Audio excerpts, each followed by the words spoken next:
Hi friends, welcome to Shri digital learning. Friends, ನಿಮಗೆ ಗೊತ್ತಾ MS ವರ್ಡಲ್ಲಿ ಬೇರೆ ಅಪ್ಲಿಕೇಶನ್ನ ಹೇಗೆ ಇನ್ಸರ್ಟ್ ಮಾಡ್ಕೊಳ್ಳೋದು ಅಂತ? ಈಗ ಉದಾಹರಣೆಗೆ ನನಗೆ ಎಕ್ಸೆಲ್ ಬೇಕು MS ವರ್ಡಲ್ಲಿ. ಸೊ ಹೇಗೆ ಇನ್ಸರ್ಟ್ ಮಾಡ್ಕೊಳ್ಳೋದು ಅಂತ ಗೊತ್ತಾ? ಇಲ್ಲ MS ಪೇಂಟ್ ಇನ್ಸರ್ಟ್ ಮಾಡ್ಕೋಬೇಕು ಆಗ್ಬೋದು, ಅಥವಾ ಪವರ್ ಪಾಯಿಂಟ್ ಇನ್ಸರ್ಟ್ ಮಾಡ್ಕೋಬೋದು. ಸೊ ಈ ಥರ ಬೇರೆ ಅಪ್ಲಿಕೇಶನ್ಸ್ನ ನಮ್ಮ MS ವರ್ಡಲ್ಲಿ ಇನ್ಸರ್ಟ್ ಮಾಡ್ಕೊಳ್ಳೋದು ಗೊತ್ತಾ? ಸೊ ಗೊತ್ತಿಲ್ವಾ? ಬನ್ನಿ ಫ್ರೆಂಡ್ಸ್, ಈ ಒಂದು ವಿಡಿಯೋದಲ್ಲಿ ಈ ಒಂದು ಟಾಪಿಕ್ ಬಗ್ಗೆ ಮಾತಾಡೋಣ. ಸೊ ಈಗ MS ವರ್ಡ್ನ ಓಪನ್ ಮಾಡ್ಕೋತಾ ಇದ್ದೀನಿ. ಸೊ ಓಪನ್ ಮಾಡ್ಕೊಂಡು ಇನ್ಸರ್ಟಿಗೆ ಬರ್ತೀನಿ. ಸೊ ಇನ್ಸರ್ಟಲ್ಲಿ ಅಬ್ಜೆಕ್ಟ್ಸ್ನ ಕ್ಲಿಕ್ ಮಾಡ್ತೀನಿ. ಈ ಅಬ್ಜೆಕ್ಟ್ಸಲ್ಲಿ ಕೇಳುತ್ತೆ ನಿಮಗೆ ಯಾವ ಸಾಫ್ಟ್ವೇರ್ ಬೇಕು, ನಿಮ್ಮ ಸಿಸ್ಟಮಲ್ಲಿ ಇನ್ಸ್ಟಾಲ್ ಆಗಿರತಕ್ಕಂಥ ಸಾಫ್ಟ್ವೇರ್ನ ಇಲ್ಲಿ ಲಿಸ್ಟ್ ಕೊಡುತ್ತೆ ಅದು. ಸೊ ಇಲ್ಲಿ ನನಗೆ ಪೇಂಟ್ ಬೇಕು ಅಂತ ಅನ್ಕೋತೀನಿ. ಬಿಟ್ ಮ್ಯಾಪ್ ಇಮೇಜ್ ಅಂತ ಕಾಣುತ್ತೆ. ಸೊ ಓಕೆ ಕೊಡ್ತೀನಿ. ನೋಡಿ, ಪೇಂಟ್ ಬಂದು ಕೂತ್ಕೊತೀವಿ. ಸೊ ಇಲ್ಲಿ ನೀವು ಈ ಪೇಂಟಿಂಗ್ ಕೆಲಸ ಏನೇನಿದೆ ಅದೆಲ್ಲ ಮುಗಿಸ್ಕೊಳಿಬೇಕಾದ್ರೆ ಪೇಂಟ್ ಇಲ್ಲದೆ ಏನೇನು ಡ್ರಾಯಿಂಗ್ ಮಾಡಬೇಕು ಅಂತಿದ್ರೆ ಅದನ್ನ, ಸೊ ನಾನು ಇಲ್ಲೊಂದು ಸ್ಟಾರ್ ಹಾಕಿ ಸುಮ್ಮನೆ ಒಂದು ಕಲರಿಂಗ್ ಮಾಡ್ತೀನಿ. ಜಸ್ಟ್ ಒಳ್ಳೆ ಕ್ಲಿಕ್ ಮಾಡ್ತೀನಿ. ಸೊ MS ಪೇಂಟ್ ಬಂದು ಕೂತ್ಕೊಂತು. ಸೊ ಈಗ ನನಗೆ ಎಕ್ಸೆಲ್ ಬೇಕು ಅಂತ ಅಂದ್ಕೊಳ್ಳೋಣ. ಎಕ್ಸೆಲ್ ಬೇಕು ಅಂದರೆ ಹಾಗೆ ಸೇಮ್ ಇನ್ಸರ್ಟ್ಗೆ ಹೋಗ್ತೀನಿ, ಅಬ್ಜೆಕ್ಟ್ಸ್ಗೆ ಕ್ಲಿಕ್ ಮಾಡ್ತೀನಿ. ಇಲ್ಲಿ ಎಕ್ಸೆಲ್ ಶೀಟ್ ಅಂತ ಇರುತ್ತೆ ನೋಡಿ, ವರ್ಕ್ ಶೀಟ್ ಅಂತ ಬಂದಿರುತ್ತೆ, ಕ್ಲಿಕ್ ಮಾಡ್ಕೋತೀನಿ. ನೋಡಿ, ಎಕ್ಸೆಲ್ ಬರುತ್ತೆ. ಸೊ ಇದರಲ್ಲಿ ನಿಮಗೆ ಎಕ್ಸೆಲ್ ಕೆಲಸ ಏನೇನಿದೆ ಅದೆಲ್ಲ ಮುಗಿಸ್ಕೊಳ್ಳಿ. ನಾನು ಸುಮ್ಮನೆ 1 2 3 4 ಟೈಪ್ ಮಾಡ್ತೀನಿ. ಸೊ ಇದಕ್ಕೆ ಫಂಕ್ಷನ್ ಕೋಡ್ ಎಂಟರ್ ಹೊಡಿತೀನಿ. ನೋಡಿ,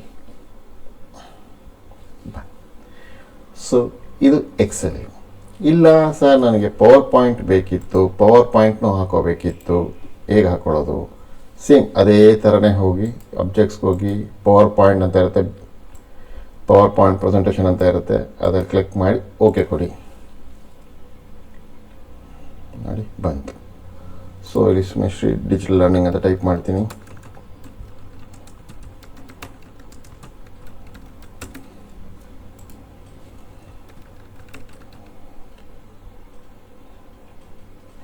ಜಸ್ಟ್ ಕ್ಲಿಕ್ ಮಾಡ್ತೀನಿ, ಮುಗೀತು. ಸೊ ಈ ಥರ ಲಿಂಕ್ ಅಬ್ಜೆಕ್ಟ್ನ ಯೂಸ್ ಮಾಡಿಕೊಂಡು ನಾವು 3 ಅಪ್ಲಿಕೇಶನ್ಸ್ನ ಯೂಸ್ ಮಾಡಿ. ಆದರೆ ಈ 3ಕ್ಕೆ ಮಾತ್ರ ಯೂಸ್ ಆಗುತ್ತಾ? ಇಲ್ಲ ಫ್ರೆಂಡ್ಸ್, ನಮ್ಮ ವರ್ಡ್ ಫೈಲು, ನಮ್ಮ ಟೆಕ್ಸ್ಟ್ ಫೈಲ್ ಕೂಡ ನಾವು ಇನ್ಸರ್ಟ್ ಮಾಡ್ಕೋಬೋದು. ಹೇಗೆ? ಬನ್ನಿ ತೋರಿಸ್ತೀನಿ. ಡಿಲೀಟ್ ಮಾಡಿದೆ ಅದನ್ನ. ಇಲ್ಲಿ ಫೈಲ್ಗೆ ಹೋಗ್ತೀನಿ. ಇಲ್ಲಿ ಟೆಕ್ಸ್ಟ್ ಫ್ರಮ್ ಫೈಲ್ ಅಂತ ಒಂದು ಆಪ್ಷನ್ ಸಿಗುತ್ತೆ. ಈ ಟೆಕ್ಸ್ಟ್ ಫ್ರಮ್ ಫೈಲಲ್ಲಿ ನನಗೆ ಯಾವ ಫೈಲ್ನ ಇನ್ಸರ್ಟ್ ಮಾಡಬೇಕು ಅಂತಿರುತ್ತೆ ಅದನ್ನು ಸೆಲೆಕ್ಟ್ ಮಾಡ್ಕೋತೀನಿ. ಈಗ ಉದಾಹರಣೆಗೆ ಇಲ್ಲಿ ಇಷ್ಟೊಂದು ಫೈಲ್ ಇದೆ. ಇಲ್ಲಿ ಸುಮ್ಮನೆ ಒಂದು ಕಂಪ್ಯೂಟರ್ ಫಂಡಮೆಂಟಲ್ಸ್ ನೋಟ್ಸ್ ಕಾಣಿಸ್ತಿದೆ, ಇದನ್ನ ಕ್ಲಿಕ್ ಮಾಡ್ತೀನಿ. ನೋಡಿ, ಅಲ್ಲಿರೋದೆಲ್ಲ ಇನ್ಸರ್ಟ್ ಆಯಿತು. ಕಾಪಿ ಪೇಸ್ಟ್ ಮಾಡೋ ಬದಲು ಈ ಥರನೂ ಕೂಡ ಮಾಡ್ಕೋಬೋದು ಅಬ್ಜೆಕ್ಟ್ ಯೂಸ್ ಮಾಡಿಕೊಂಡು.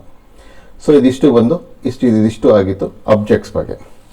ಹಾಗೆ ನಿಮಗೆ ಏನಾದ್ರು ಈಕ್ವೇಷನ್ಸ್ ಟೈಪ್ ಮಾಡೋಕ್ಕೆ ಬರುತ್ತಾ ಅಂತ ಕೇಳ್ತಾರೆ ಯಾರು.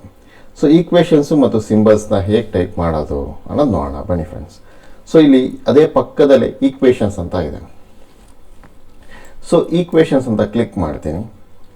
ಸೊ ಈ ಈಕ್ವೇಷನ್ಸಲ್ಲಿ ಒಂದು ಇನ್ಸರ್ಟ್ ಆಗ್ತಿದ್ದಂಗೆ ನಿಮಗೊಂದು ಈಕ್ವೇಷನ್ಸ್ ಟೂಲ್ ಅಂತ ಬರುತ್ತೆ ಒಂದು.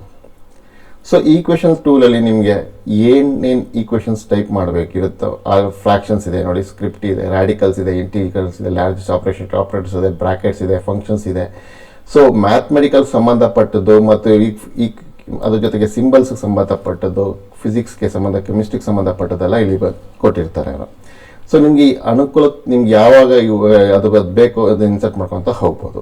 ಈಗ ಸುಮ್ಮನೆ ನಾನು ಒಂದು ಫ್ರ್ಯಾಕ್ಷನ್ಸಿಂದ ಶುರು ಮಾಡೋಣ. ಈಗ ಕ್ಲಿಕ್ ಮಾಡ್ತೀನಿ.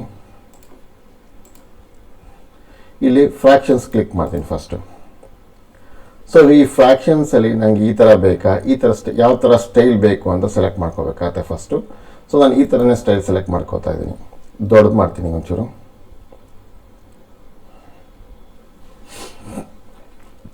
ಸೊ ಇಲ್ಲಿ ನನಗೆ ನಂಬರ್ ಟೈಪ್ ಮಾಡಬೇಕು. ಉದಾಹರಣೆಗೆ 3/4 ಮಾಡಬೇಕು ಅಂತ ಅನ್ಕೋಣ.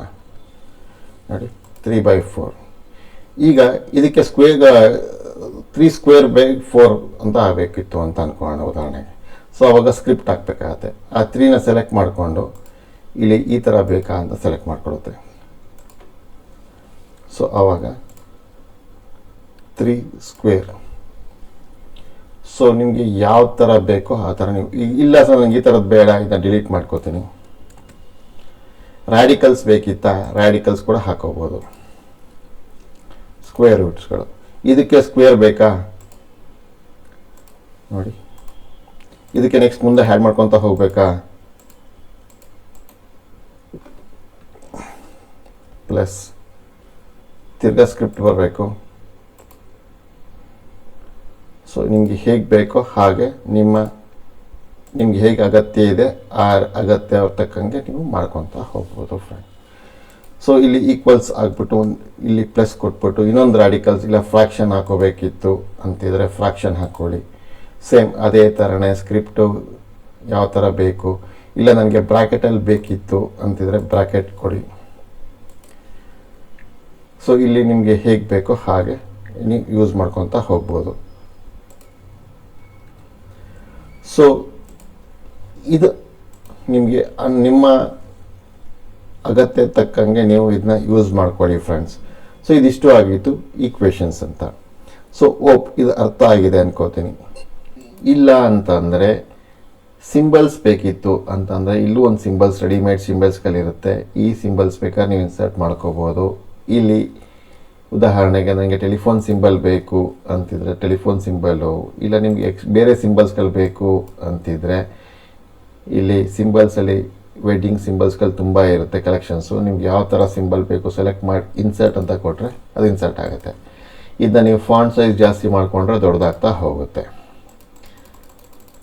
ಇಲ್ಲ ನನಗೆ ಫಿಸಿಕಲ್ ಈಕ್ವೇಷನ್ಸ್ಗಳು ಬೇಕಿತ್ತು ಅಂತಿದ್ರೆ ತಿರ್ಗಾ ಅಲ್ಲೇ ಇನ್ಸರ್ಟ್ಗೆ ಹೋಗಿ ಆಲ್ಫಾ ಬೀಟಾ ಗ್ಯಾಮಾ ಅಂತ ಈ ಸಿಂಬಲ್ಸ್ಗಳು ಬಂದಿರುತ್ತೆ ಇಲ್ಲಿ. ಸೊ ಇದರಲ್ಲಿ ಆಲ್ಫಾ ಬೇಕಾ ಬೀಟಾ ಬೇಕಾ ಆಲ್ಫಾ ಪ್ಲಸ್ ಬೀಟಾ ಅಂತ ಸೆಲೆಕ್ಟ್ ಈಕ್ವಲ್ಸ್ ಅಂತ ಟೈಪ್ ಮಾಡಿ. ಸೊ ನಿಮಗೆ ಯಾವ ಥರ ಈ ಸಿಂಬಲ್ಸ್ಗಳು ಬೇಕು ಆ ಥರ ಸಿಂಬಲ್ಸ್ನ ನೀವು ನಿಮ್ಮ ರಿಕ್ವೈರ್ಮೆಂಟ್ ತಕ್ಕಂಗೆ ನೀವು ಇನ್ಸರ್ಟ್ ಮಾಡ್ಕೊತಾ ಹೋಗ್ಬೋದು. ಇಲ್ಲೂ ಸಿಗುತ್ತೆ, ಇಲ್ಲ ಈ ಇನ್ಸರ್ಟಲ್ಲಿ ಸಿಂಬಲ್ಸಲ್ಲೂ ಕೂಡ ಸಿಗುತ್ತೆ. ಒಂದು ಸ್ವಲ್ಪ ಸಿಂಬಲ್ಸಲ್ಲಿ ಹುಡುಕ್ಬೇಕಾಗತ್ತೆ, ಮ್ಯಾಥಮೆಟಿಕಲ್ ಸಿಂಬಲ್ಸ್ಗಳು ಫಿಸಿಕಲ್ ಸಿಂಬಲ್ಸ್ನೆಲ್ಲ ಹುಡುಕ್ತಾ ಕೂತ್ಕೋಬೇಕಾಗತ್ತೆ. ಬಟ್ ಈ ಈಕ್ವೇಷನ್ಸಲ್ಲಿ ನಿಮಗೆ ನೀಟಾಗಿ ಸಿಗುತ್ತೆ. ಇದಾಗಿತ್ತು ಇವತ್ತು ಅಬ್ಜೆಕ್ಟ್ನ ಇನ್ಸರ್ಟ್ ಮಾಡಿ ನಾವು ಬೇರೆ ಒಂದು ಅಪ್ಲಿಕೇಶನ್ನ ತೊಗೊಳ್ಳೋದಾಗ್ಬೋದು, ಅಥವಾ ನಾವು ಮ್ಯಾಥಮೆಟಿಕಲ್ ಈಕ್ವೇಷನ್ಸ್ನ ಹೇಗೆ ಇನ್ಸರ್ಟ್ ಮಾಡೋದು ಅಂತ ನೋಡ್ಕೊಂಡ್ವಿ. ಸೊ ಇದನ್ನೆಲ್ಲ ಇನ್ಸರ್ಟ್ ಮಾಡಿಕೊಂಡು ನಿಮ್ಮ ಕೆಲಸನ ಇನ್ನೂ ಈಸಿ ಮಾಡ್ಕೋಬೋದು. ಸೊ ಇದಿಷ್ಟು ಅರ್ಥ ಆಯಿತು ಅಂತಂದರೆ ನಮ್ಮ ಚಾನಲ್ನ ಲೈಕ್ ಮಾಡಿ, ಸಬ್ಸ್ಕ್ರೈಬ್ ಮಾಡಿ, ಫಾಲೋ ಮಾಡಿ ಫ್ರೆಂಡ್ಸ್.